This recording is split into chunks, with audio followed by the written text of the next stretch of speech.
Gloria al Señor. Bueno, bendecidos, amados hermanos, aquí en el estudio de los miércoles, y estamos en el capítulo 12, estamos enseñando el modelo de Jesús. Y esperamos que todos ustedes, estas enseñanzas, de hecho están todas aquí en mi página de Ricky Rosado y de la Iglesia Fe y Gracia, y también en el canal de YouTube como Apóstol Ricky Rosado. O sea que todo eso todo lo que hacemos de los servicios de los domingos, las oraciones virtuales y otros asuntos más, está ahí en el canal de YouTube y en la página de Fe y Gracia. Dios bendiga que va en la motora. Gloria al Señor. Bueno, la semana pasada tomamos el capítulo 12 y trabajamos con los primeros 3 versos y realmente luego tomamos los versos que continuaron hasta el verso 7. Hoy vamos al 8. Y este capítulo 12 tiene unas enseñanzas bien poderosas. Recuerde que Jesús sale de la casa de Simón y la multitud lo estaba esperando afuera. Entonces estaban los discípulos cercanos, los discípulos que estaban con él en el ministerio, pero estaban también la muchedumbre que le seguía. Y ya en esta etapa los fariseos están, pero no están como protagonistas en un interrogatorio, sino que están escuchando lo que Jesús está diciendo. Alguno que otro hace una intervención, pero más bien Jesús está con autoridad y por la libre allí hablando, ¿verdad?, sobre el asunto. En el capítulo, vamos a leer aquí los versos 8, que dice: os digo que todo aquel que me confesare delante de los hombres, también el Hijo del Hombre le confesará delante de los ángeles de Dios. Y aquí hay algo poderoso, hermano. Mas el que me negare delante de los hombres, será negado delante de los ángeles de Dios. A todo aquel que dijere alguna palabra contra el Hijo del Hombre, le será perdonado, pero el que blasfemare contra el Espíritu Santo no le será perdonado. Esta es una de las escrituras que cuando se estudia teología y en algunos sectores tiene sus controversias, ¿verdad? La volvemos a ver ya mismo. Cuando os trajeren a la sinagoga y ante los magistrados y las autoridades, fíjense que aquí habla de 3 poderes: sinagoga, los magistrados y las autoridades. No os preocupéis por cómo o qué habréis de responder o qué habréis de decir, porque el Espíritu Santo os enseñará a la misma hora lo que habéis de decir. Claro, esto está en el contexto de la experiencia de la antigüedad en los tiempos de Jesús, pero también tiene enseñanza aplicable a nuestros tiempos, y depende del lugar donde tú vivas, el país que tú vivas, ¿verdad? Las circunstancias a veces son más fuertes en unos países que otros. Ahora, cabe señalar que ese verso 8, Jesús dice: todo aquel que me confesare delante de los hombres, también el Hijo del Hombre le confesará delante de los ángeles de Dios. Mas el que me negare delante de los hombres será negado delante de los ángeles de Dios. Por lo tanto, no es suficiente temer a Dios. La prueba del discipulado es nuestro amor. No es lo que nosotros a veces profesamos, es lo que nosotros demostramos, es la evidencia de que realmente nosotros estamos comprometidos con el Señor. Por lo tanto, y la prueba de nuestro amor es la voluntad de confesar nuestra relación con Él a todos los hombres. Cuando tú amas a Dios, más que lo que tú digas, ¿verdad?, es como tú vivas. Y nosotros los creyentes vivimos y no tenemos vergüenza ni temor de hablar de Jesucristo, de decir que Jesucristo es nuestro Señor, de hacer una oración, de proclamar el señorío de Jesús en nuestras vidas. Eso es un verdadero discípulo de Cristo.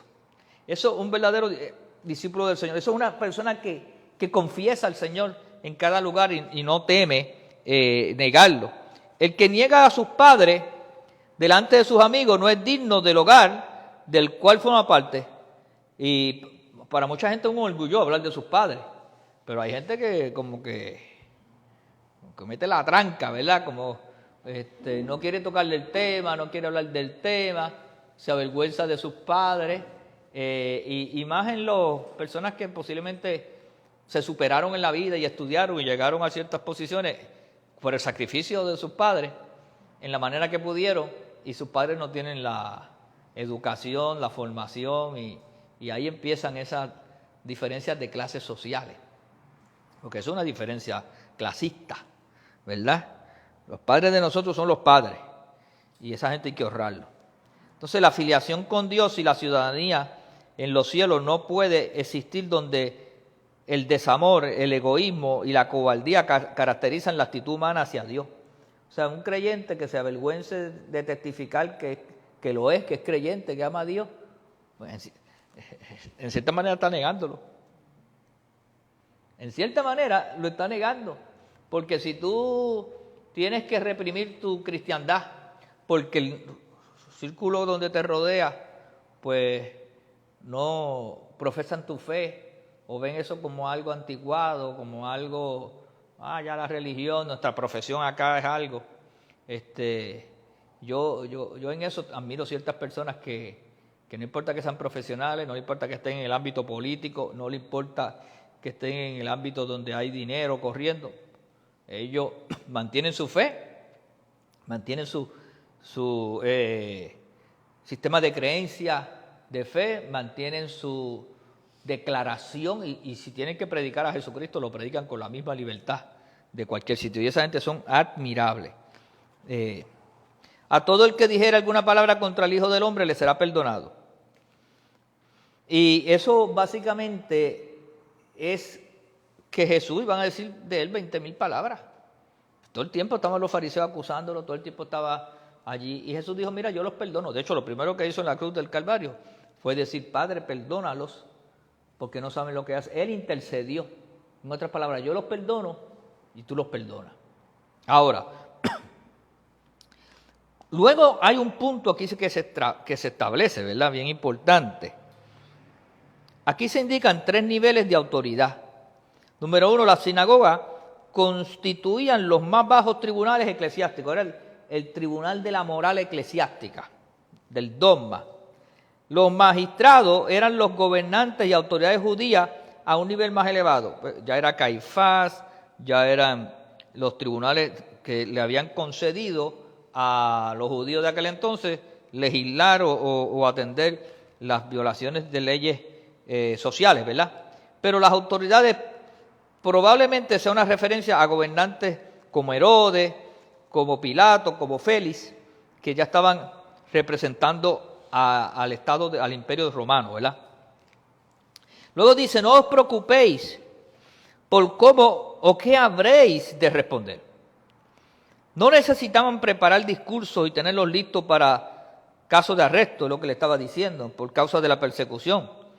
Esos asuntos de futuro, déjalo en las manos de Dios, porque cuando llegara el momento, mientras tenía la situación, el Señor, por el Espíritu Santo, te iba a dar la palabra que tú tenías que responder. Y eso es aplicable hoy en día.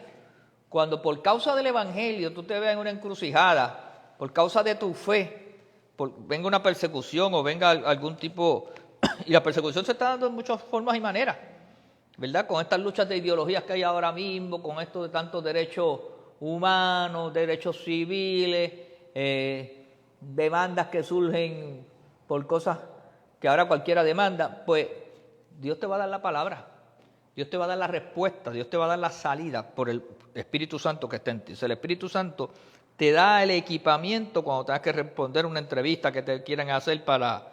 A mí me ha pasado eso, entrevistas de programas y de noticias que... Me recuerdo una vez que fui a una de hecho con Rubén Sánchez, y la que estaba éramos 2 personas y Rubén, y la que estaba en el panel era una atea. Y entonces querían, ¿verdad?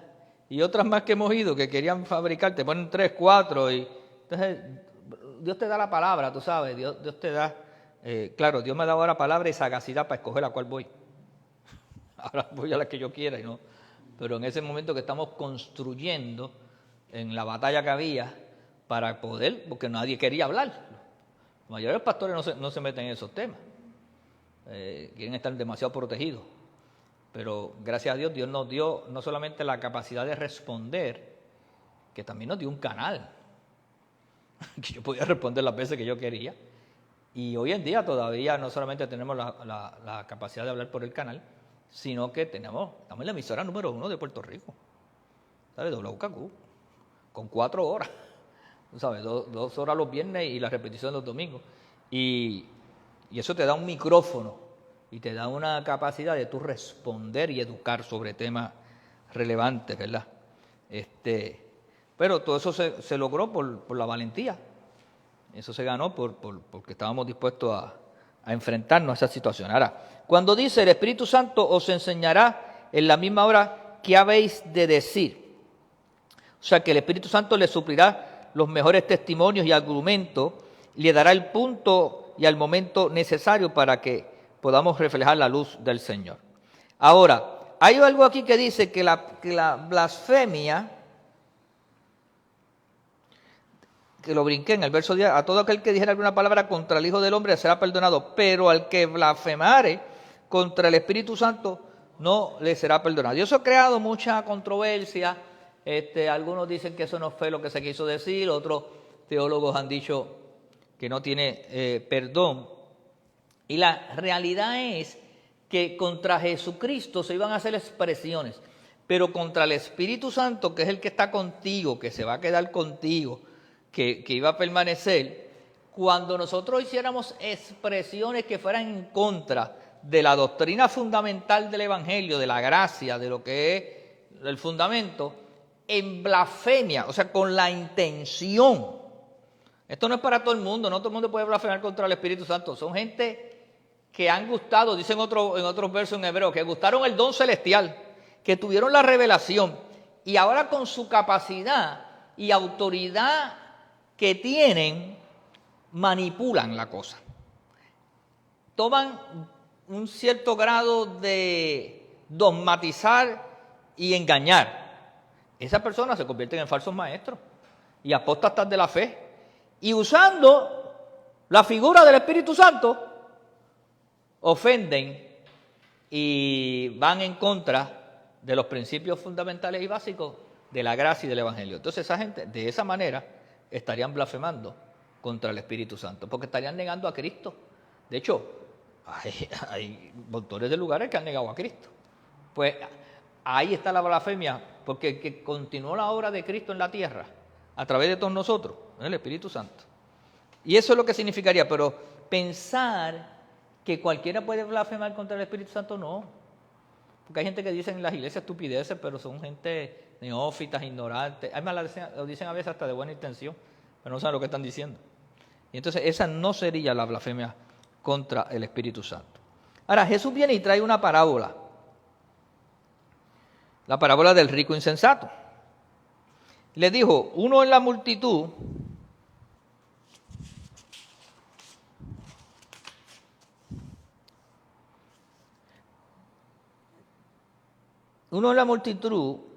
le dijo, maestro, di a mi hermano que parta conmigo la herencia. Esta persona sale de allí, esto como que no tiene coherencia, ¿verdad? De momento, pero no se asombre que yo estaba en conversaciones de gente que llega y sale y entra en la conversación con un tema que no tenía que ver nada con lo que... Y tú dices, ¿y de dónde salió este?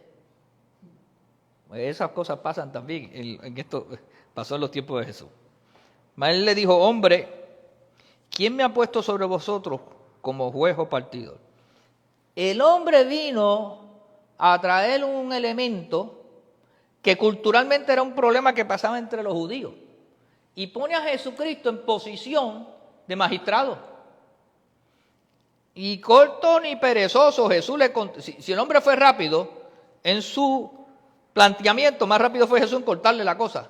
Y Jesús le dice, ¿quién me ha puesto sobre vosotros como juez o partidor? O sea, yo no tengo autoridad para estar decidiendo, eso no me compete a mí, vete a traer ese caso y llevarlo allí a los tribunales.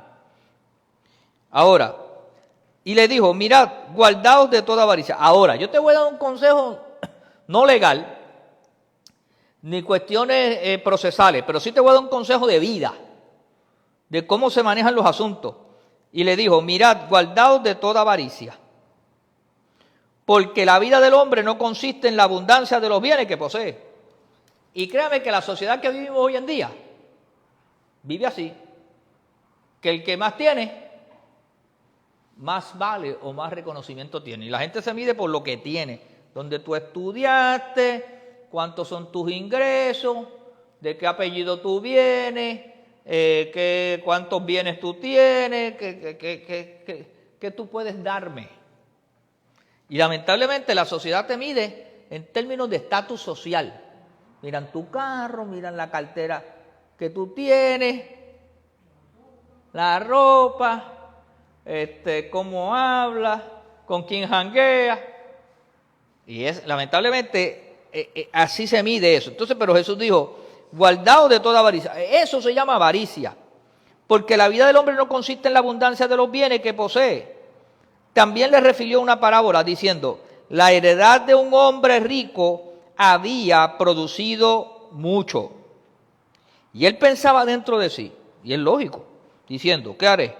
Pues no tengo dónde guardar mi fruto. O sea, su negocio había prosperado, sus cosechas estaban en sobreabundancia. Y dijo, esto haré, derribaré mis graneros y los edificaré mayores. Y hasta ahí todo está bien, ¿verdad? Pues, para acumular más, para que no se pierdan, para tener más. Y alguien puede decir, pero eso también tiene otra forma de cómo manejarse. Claro que tiene una forma, podía haber compartido los bienes con otros y no tenía que meterse en el gasto de un almacén tan grande, porque con el almacén que tenía le daba, ¿verdad?, para las cosas. Pero es una forma de manejar las cosas. Y dijo, esto haré, derribaré mis graneros, los edificaré mayores, y allí guardaré todos mis frutos y mis bienes. Y aquí que está el problema. Y diré a mi alma, muchos bienes tienes guardados para muchos años, repósate, come, bebe, regocíjate. Pero se olvidó de compartir con otro. Se olvidó de que esto no es eterno aquí en la tierra, es eterno en el cielo. Pero Dios le dijo, necio, esta noche vienen a pedirte tu alma y lo que has provisto, ¿de quién será? Y aquí viene una gran verdad. Así es el que hace tesoros, el que hace para sí tesoros y no es rico para con Dios. Voy a explicar. Hay dos clases de ricos. Los ricos para sí y los ricos para con Dios. El problema no está en ser rico o la riqueza. El problema está, ¿qué tú haces con la riqueza y para quién tú eres rico? Lo repito. La riqueza no es el problema, ni ser rico es el problema. Es qué yo hago con la riqueza y para quién yo soy rico. ¿Rico para quién? ¿Para quién? ¿Para con Dios o para el mundo? Para los placeres del mundo. Por lo tanto,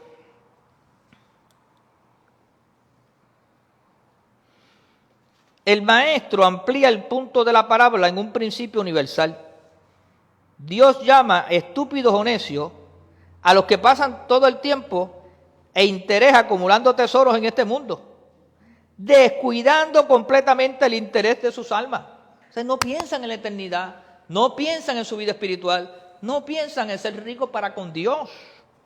No hay nada tan loco como vivir para el tiempo y olvidar la eternidad. Hay gente que están tan enfocados en sus negocios, en hacer dinero, en administrarlo, y se olvidan de la eternidad. No solamente se olvidan de la eternidad, se olvidan de Dios, se olvidan de su familia, se olvidan de sus hijos, se olvidan hasta de descansar.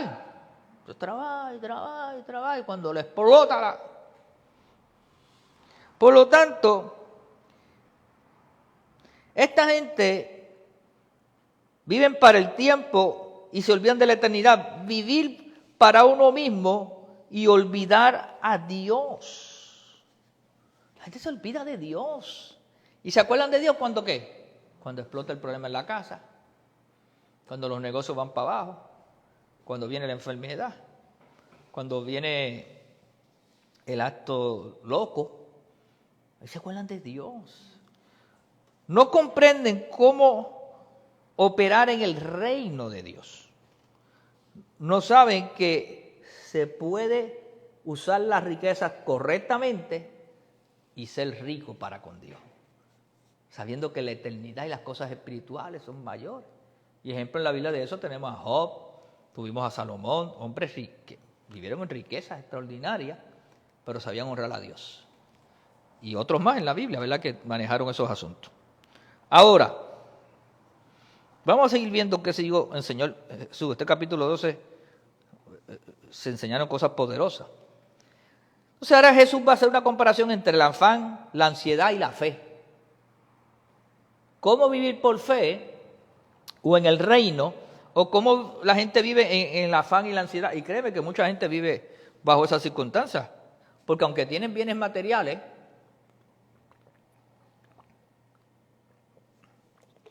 viven en un afán y en una ansiedad. No cultivan su vida espiritual. Entonces mire lo que Jesús dijo sobre eso. Dijo luego a sus discípulos: por tanto os digo, no os afanéis por vuestra vida, ¿qué comeréis? Ni por el cuerpo, ¿qué vestiréis? Y mira que a veces nosotros vamos a la nevera y cuando vemos que no se acaban, ¿verdad? Y la gente se pierde la... ¿verdad? Y entonces la percha llena y ¿qué me pongo? La vida es más que la comida y el cuerpo que el vestido. ¿Qué es más grande, la vida o la comida? Y alguien dirá, bueno, la comida, porque la comida es lo que sostiene el cuerpo. Pues, pero si no tienes cuerpo, ¿por qué quieres comida? ¿Cuántos lugares, ahora mismo, yo conozco un amigo que está allí 5 días sin comer? 5 días va a estar sin comer. Para que ese intestino vuele, ¡plac!, caiga en tiempo. Pues, ¿qué vale más, la comida o la vida? La vida. Después de los 5 días podrá volver a comer. Por lo tanto, ¿y el cuerpo? Hay gente que se afana más por el vestido que por el cuerpo. ¿Y para qué tanto vestido si no tiene ni cuerpo para usarlo? O el cuerpo está deteriorado, o el cuerpo está enfermo. Es más, cuando uno está enfermo no quiere ni vestirse. La vida es más que la comida y el cuerpo que el vestido. Jesús lo contestó ahí. Considerad los cuervos, que ni siembran, ni ciegan, que ni tienen despensa, ni granero, ni cogen cupones, y Dios los alimenta. Pero no veo nunca un cuervo por ahí preocupado. Lo voy a comer mañana. ¿No valéis vosotros más que las aves? ¿Y quién de vosotros podrá con afanarse añadir a su estatura un codo? Pues si no podéis ni aún lo que es menos, ¿por qué os afanáis por lo demás? Considerad los lirios como crecen. Preciosos que son, ¿verdad? No trabajan, ni hilan. Mas os digo que ni aun Salomón, mire que Salomón vestía bien, con toda su gloria se vistió como uno de ellos. Y si así viste Dios la hierba de hoy, que hoy está en el campo y mañana es echada en el horno o al horno, ¿cuánto más a vosotros, hombres de poca fe? Vosotros pues no os preocupéis por lo que habéis de comer, ni por lo que habéis de beber, ni estéis en ansiosa inquietud, porque todas estas cosas busca la gente del mundo. Ese es el sistema del mundo. ¿Cómo está el sistema del mundo todo el tiempo? En estrés, en ansiedad, en afán. Pero vuestro Padre sabe que tenéis necesidad de estas cosas. Mas buscad el reino de Dios y todas estas cosas os serán ¿qué? Serán añadidas. Ahora, aunque el lenguaje de Mateo es casi idéntico en contenido, los dos pasajes no son del mismo discurso. Por lo tanto, el pasaje de Mateo pertenece al Sermón de la Montaña, capítulos 5, 6, 7 de Mateo. Predicado antes, durante su ministerio en Galilea, Jesús predicó esto. El que nos ocupa ahora, en Lucas, informado por Lucas, fue anunciado en Perea durante los últimos 6 meses de la vida ministerial de Jesús. Era costumbre del maestro repetir las mismas o similares enseñanzas cuando se presenta una oportunidad igual. Jesús también sabía lo que desde entonces se ha enseñado en la pedagogía, que la repetición es casi un recurso indispensable y excelente de enseñanza. Por eso tú vas a ver que muchas veces los mensajes de Jesús y las parábolas eran como parecidas o perseguían el mismo significado, porque la gente aprende por la repetición, por asociación, por ejemplo, porque se les repita la misma cosa aunque sea de puntos o ángulos diferentes. Y nosotros los predicadores a veces nos ponemos un afán que tenemos que predicar siempre un mensaje. Si la gente tiene que oír a veces la misma palabra con diferentes ejemplos, en diferentes circunstancias, utilizando diferentes escrituras, pero perseguimos lo mismo. De hecho, se resume el ministerio de esta iglesia en su nombre, fe y gracia. ¿Qué es lo que se predica en el Nuevo Testamento? Fe y gracia. Somos justificados por la fe, somos salvos en la fe en Jesucristo, la gracia del Señor es la que... Pues todo lo demás es un apéndice de eso. Y entonces, a veces queremos complicar tanto las cosas, que las complicamos tanto que viene un espíritu de turbación y confusión a la gente. Producto de los mismos a veces altares. Y la gente tiene tanta cosa que analizar que dice, pues a última hora yo no sé ni qué creer. ¿Cuántos han oído eso? Es más, nosotros a veces lo hemos tenido que repetir, que ya yo no sé ni qué creerle, porque cada cual tiene un libreto aquí. Y el libreto era bien sencillo. Como lo tenemos ahora, hablando hace unos días. Esperanza, fe y amor. Si usted viviera en esos 3 principios nada más, usted sería el mejor cristiano del mundo. Porque va a vivir. Cristo es la esperanza viva. La fe es lo que me conecta con Dios. Y el amor es lo que demuestra esa esperanza y esa fe que yo tengo en Jesucristo. Porque el amor es la acción, ¿verdad? De lo que somos en Cristo. Por tanto, hay 2 cláusulas en el relato de Lucas que merecen un comentario especial. La primera es, ni estéis en ansiosa inquietud. Literalmente, ni estéis afanosos o no estéis fluctuando entre la esperanza y el temor. Y a veces caemos en eso, esperanza, pero entra el temor y domina la esperanza. Entonces usted se siente frustrado, se siente que incompetente, que no tiene fuerza, ¿verdad? Hay una declaración similar en Mateo capítulo 6, verso 31. El griego no es igual en los 2 pasajes. Mateo usa un verbo que significa simplemente estar ansioso o buscar en promover el propio interés, pensando solamente en uno, egoístamente. El verbo que usa Lucas incluye, en adición a este significado, la idea del cambio del júbilo a la desesperación, de la esperanza al temor. No caiga del júbilo a la desesperación, no permitas que el temor te domine, ¿verdad? El término de Mateo casi expresa egoísmo. El de Lucas está muy cerca de la agitación y la frustración. En cualquiera de los 2 casos, la actitud es opuesta a la de la fe, en el cuidado providencial de Dios, y es indigno del más elevado carácter cristiano. Un cristiano no puede dejarse dominar por los temores, ni por esa ansiedad, y tenemos que reconocer que el tiempo que vivimos acelerados en unas ansiedades, en unos afanes, en un egoísmo irracional. Y entonces nos olvidamos de caminar en saber que Dios es el que provee, que Dios es el que suple, que si Él cuida de las aves, yo voy a confiar en Dios. Y entonces, eso es lo que está trayendo aquí a relevancia. Ahora, porque todas estas cosas buscan los gentiles del mundo. La palabra traducida buscan tiene además la connotación de seriedad o intensidad. La gente lo busca con empeño. Y la gente se afana. Mire, la gente está dispuesto a mentir, está dispuesto a robar, a engañar y hasta matar. ¿Por qué? Por lograr sus objetivos de este mundo. Se aprovechan de cualquier cosa. Por eso cuando decimos a veces la corrupción está en los políticos, bueno, los políticos es lo más que se ilustra por ahí. Pero los otros días hay una demanda del Departamento de Justicia a farmacéuticas porque te cobran 10 veces más un medicamento. ¿Usted no cree que eso es corrupción? Jugando con la salud de la gente. Todavía es cobrándolo 10 veces menor.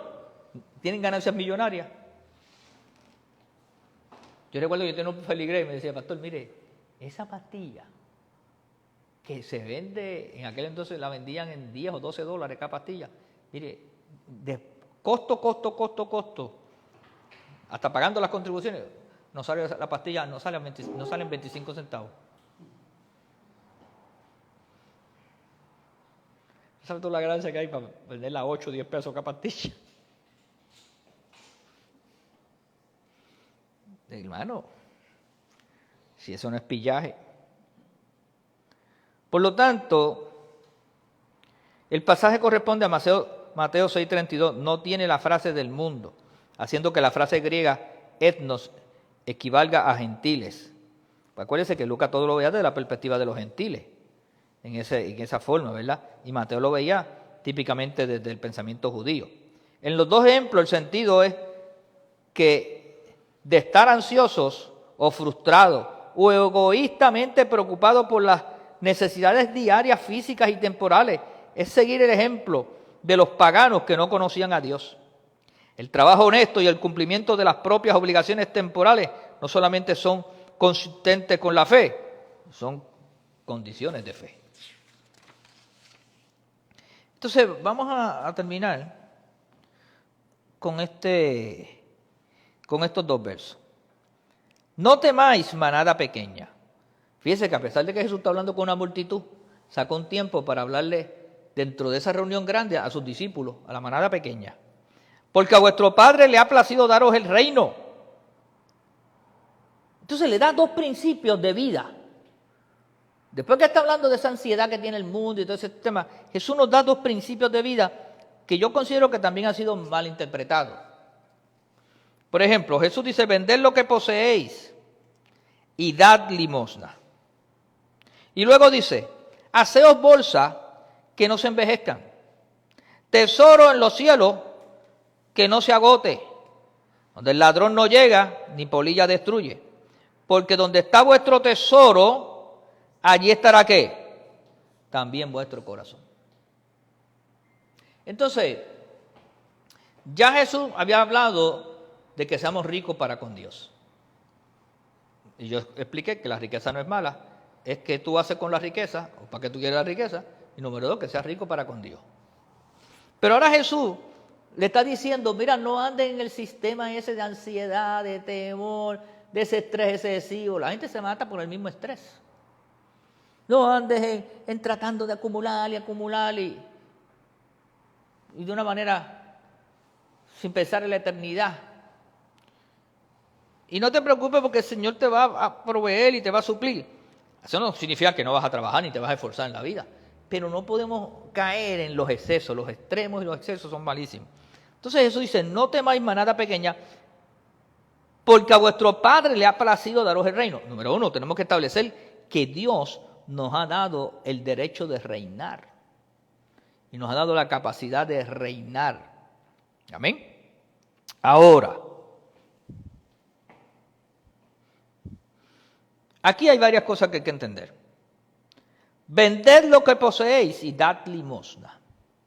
Por lo tanto, esto es un secreto de la economía del reino. ¿Qué Jesús estaba diciendo? En la economía del reino, o como cualquier creyente, tenemos que aprender a vender lo que poseemos. Dios nos ha dado posesiones. Y la gente dice, ¿qué posesiones? Bueno, el conocimiento es una posesión. El conocimiento que tú tienes, el talento que tú tienes, las habilidades, las destrezas, pues eso Dios te lo ha dado. Dinero o recursos. La Biblia dice que en la casa del pobre hay abundancia de pan, pero se pierde por falta de conocimiento. En el barbecho del pobre hay abundancia de pan, pero se pierde porque no lo utilizamos. Hay gente que tiene cosas que si vendiera todo lo que tiene, que si lo usara bien, el talento que tiene si se organizaran, el conocimiento si lo pusieran a producir, ¿verdad? La fe que tú tienes, la capacidad de visionar. Por lo tanto, Jesús dijo dos principios: vende lo que tú posees, vende tu tiempo, vende tu talento, vende tu conocimiento, vende tus posesiones y haz negocio con eso. Y lo segundo, da limosna, ofrenda, bendice, pon ese dinero a producir, haz obra de caridad. Yo te podría dar muchos ejemplos aquí. La Biblia dice que el que da al pobre a Jehová presta. Pues ya está prestando y el Señor paga buenos intereses. Cuando tú utilizas los bienes que Dios te ha dado, los talentos, y los multiplicas, eso viene a bendición. Por tal razón, hay un principio de economía y Jesús le está diciendo, para que ustedes salgan de todos estos temores, aprendan a fluir en esto, vendan lo que posean y den limosna. Y luego dice, haceos bolsas que no se envejezcan. Las bolsas era donde se guardaba el dinero. Acuérdense que en la antigüedad, más que el papel moneda, era papel moneda o el papel de billete, eran monedas de oro, pero que eran de oro y de plata. Y tenían un valor poderoso, incalculable, muchos, por decir algo. Lo que significa es que yo andaba con esas bolsas. De ahí vino lo que hoy en día nosotros le llamamos la bolsa de valores. De ahí es que viene. Por lo tanto, lo que Jesús estaba enseñando en un principio aquí, háganse bolsas que no se envejezcan. Comiencen a hacer las inversiones correctas. Tesoro en los cielos que no se agote. Pastor, ¿qué es tesoro en los cielos? Lo que pasa es que queremos a veces espiritualizar las escrituras. Y las podemos espiritualizar. Yo voy a hacer cosas que traigan bendición en el mundo espiritual y en el reino de Dios. Pero cada vez que yo hago algo en esta tierra, y ofrendo en esta tierra y hago con principios de fe correctos, Pablo le llama a eso para que abunden fruto en tu cuenta.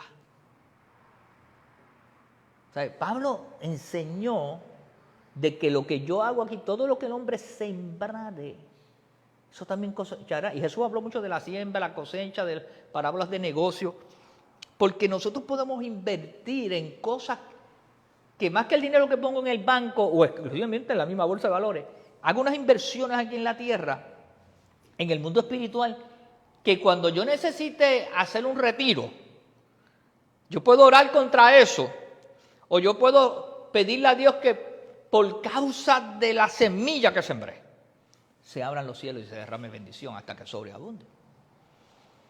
Porque las acciones que nosotros hacemos aquí en la tierra tienen repercusión en el mundo espiritual.